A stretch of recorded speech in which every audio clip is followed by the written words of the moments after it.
Le jour d'après, je me décide d'entreprendre la route de Saint-Denis. Oui, ça fait moins loin.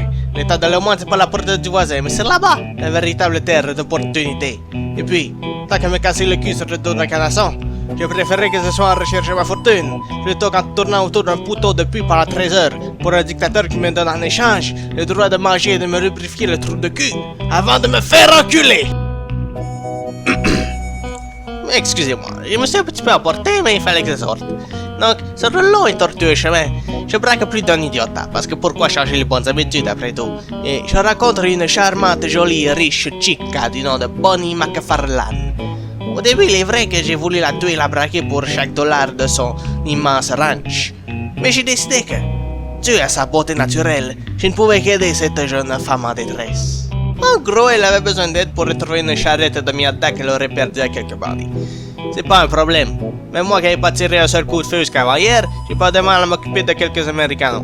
Et puis, j'avais bien besoin du pognon. Et McFarlane avait juré bien me payer.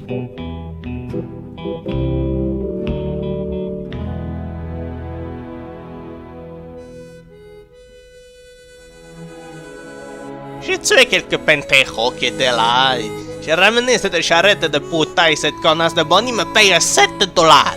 7 misérables dollars. J'avais envie de la plomber et dans les deux sens du terme.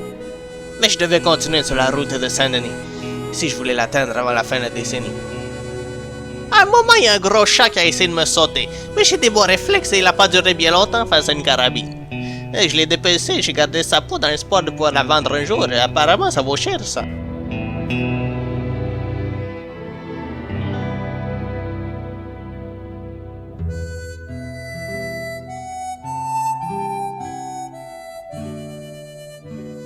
Une fois arrivé à Blackwater, j'ai décidé de me détendre un petit peu parce que c'est vachement stressant la vie. Et puis je vends toutes mes peaux pour 7 dollars et 58 cents.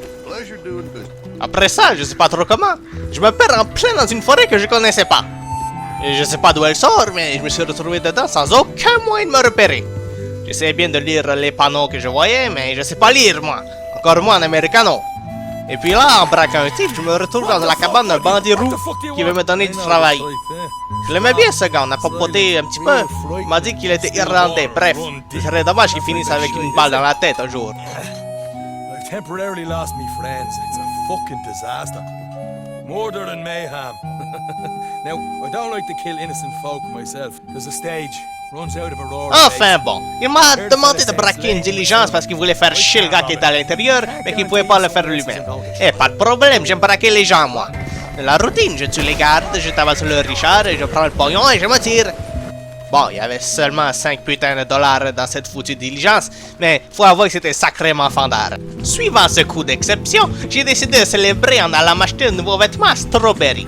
Quand je suis ressorti de ce magasin, j'avais l'air sacrément plus digne que lorsque j'y suis rentré.